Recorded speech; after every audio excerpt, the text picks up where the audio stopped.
আপনাদের স্বাগত জানাচ্ছি আমি ফারুক হাসান।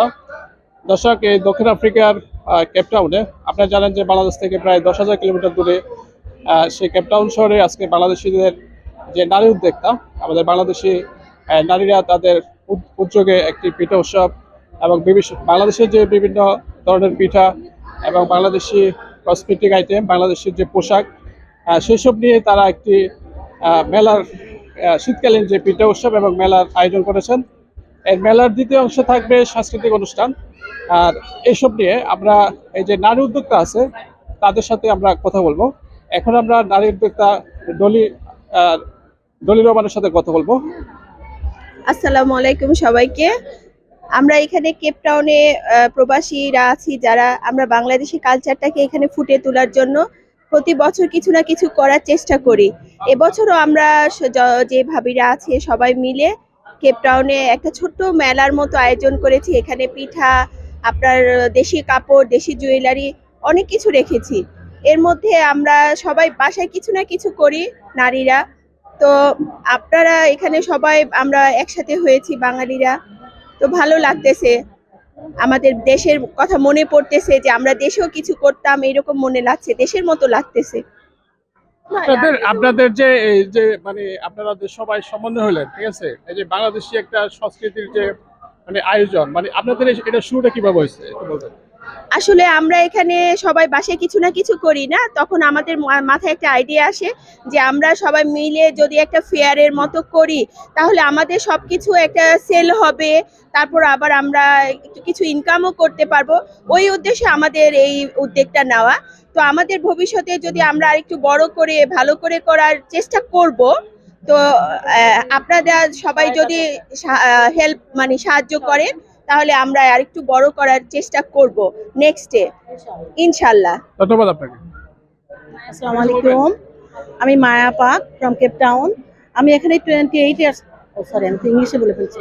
আমি বাংলাদেশ থেকে এসেছি 98-এ। আমি এখানে 28 বছর ধরে আছি, আমার একটা মেয়েও আছে। বাট আমি এখানে অ্যাকচুয়ালি প্রথম নারী যে হচ্ছে বিজনেস শুরু করি। আমার কাপড়ের দোকান আছে, যেটা আমি বাসা থেকে সেল করি। আগে ছিল বাইরে, এখন থেকে বাসা থেকে সুবিধা বেশি। আর আমি আমার খাবারের দোকানও আছে, যেটা বলতে পারেন স্টল বলেন। হ্যাঁ, বাংলাদেশি মিষ্টি, দই, পিঠা, রুটি সেল করি আমি, এভরিথিং। এটা হচ্ছে অ্যাকচুয়ালি বাংলাদেশে শিখে আসিনি না, আমি রাজশাহী ইউনিভার্সিটিতে অনার্স মাস্টার্স করছি। আমি কোনোদিন চুলার ধারে যাইনি, বাট এখানে প্রতিনিয়ত মনে করেন 24 ঘন্টা 20 আওয়ার্স আমি চুলার ধারে থাকি। আমি এখানে আমার কালোদেরকেও শিখাই নিয়েছি কাজ, যে আমার হেল্পিং হ্যান্ড আছে। হ্যাঁ, আমার হেল্পিং হ্যান্ড আছে, যার কারণে আমি দোকানে দোকানে মিষ্টি সাপ্লাই হয়। আমার মিষ্টি, আমার রুটি, আসলে আমার অনুপ্রেরণায় এরা সব এখন এক হয়েছে। অনেকেই এখন বাসায় বসে মিষ্টি বানায়, রুটি বানায়, মানে what ever, but it's going well, very nice, আলহামদুলিল্লাহ। আপনাকে দেখে যারা উৎসাহিত হয়েছে, মানে ওনাদের সংখ্যা কত?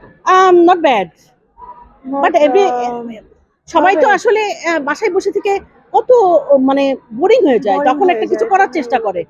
এভরিওয়ান নো নিড অ্যাকচুয়ালি, সবাই যার যার জায়গা থেকে যতটুকু হ্যাঁ পারে চেষ্টা করে। মোটামুটি করে। হ্যাঁ, সবাই মোটামুটি। আমি এখন যেমন সমোসাটা করি, হ্যাঁ, জিলাপিটা করি যখন অর্ডার পাই। সমোসাটা আমি রেগুলার করি। এই আমিও ঢাকা ইউনিভার্সিটি গিয়ে অনার্স মাস্টার্স করা। আমি এখানে 2013-এ আসছি। এই তো অনেকদিন বাসায় ছিলাম, এখন টুকটাক ছেলেমেয়েরা একটু বড় হলো, এখন টুকটাক এগুলো করতেছি। ঘরোয়াভাবে করি, সবাই আমাদের কাছ থেকে নিয়ে যায়, আমরা বাইরে করি না। আমি অ্যাকচুয়ালি পোশাক বানাই, টেইলারিং করি। আমিও ফ্যাশন ডিজাইনিং এর কাজ করি। আমি আমার নিজের ডিজাইন দিয়ে কাপড় তৈরি করি। আর হচ্ছে আমিও আসছি 13 বছর হয়ে গেছে। আমি আমার না আমি একটা শখের বসে শুরু করেছিলাম। পরে যখন দেখলাম যে অনেকেই বলে যে ওনারা মেক করতে চায়, আমার কাপড় দেখে মেক করতে চায়, তখন আমি বললাম যে আচ্ছা ঠিক আছে। তো তখন আর কি শখের বসে এই জিনিসটা শুরু হলো। খুব ভালো আলহামদুলিল্লাহ। হ্যাঁ, এখানে আসলে আমরা কেউ এত প্রফেশনালি কেউ কখনো কিছু করি না। এই শখের বসে হয়তো কেউ ভালো একটা আইটেম রান্না করে, সে সবাই বললো ভাবি আপনার ওই আইটেমটা ভালো, সেটার উপর ফোকাস করে সবাই একটু। এখন কারোর সমস্যা হলে কেউ বলে ভাবি আমাকে ওটা বানাই দেন, আমি অর্ডার করি, এরকম আর কি। ওরকম প্রফেশনালি আমরা বিজনেস ওরকম করি না, টুকটাক সবাই করে। অলমোস্ট বাঙালি মহিলারা যারা আছে। আমি আসলে আমি ঘরে কিছু করি না, বাট আমাদের যে উদ্দেশ্য এটা হচ্ছে যে আমাদের যে ভাবিরা আছে তারা মোটামুটি অনেকেই আম, ঘরে সবাই মোটামুটি কিছু না কিছু করে। তো এই জিনিসটা আসলে বাসা থেকে সবাই বিক্রি করে, কিন্তু আমাদের যে আউটিং মানে জিনিসটা বাহিরে আসার মতো এরকম আমাদের, হ্যাঁ, অ্যাডভার্টাইজমেন্ট এরকম ছিল না আমাদের। তো আমরা সবাই চিন্তা করলাম যে না, আমরা এভাবে করি যে যার যতটুকু আছে, যার যতটুকু প্রফিট, যার যতটুকু অ্যাবিলিটি, এতটুকু নিয়েই তারা একটু বাহিরে আসুক। যারা আছে আমাদের এখানে অনেক ব্যাচেলার আছে যারা অনেক দিন যাবতই খেতে পারে না, দেশীয় খাবার খেতে পারে না, পিঠা খেতে পারে না, মিষ্টি খেতে পারে না। তো তাদের জন্য আমাদের এই বড় আয়োজন, যে ইনশাল্লাহ আমরা আরো ট্রাই করতেছি নেক্সট ইন ফিউচার যদি যারা আমাদের সাথে এখন আছে তারা যদি আমাদের আশা দেয় বা আমাদের সাহায্যতে এগিয়ে আসে, রেসপন্স করে, আমরা যদি তাদের কাছ থেকে ভালো রেসপন্স পাই, তাহলে ইনশাল্লাহ আমরা চেষ্টা করব আরো একটু ভালো কিছু করার জন্য। ধন্যবাদ। আপনি কি করছেন? বলো। আসসালামু আলাইকুম।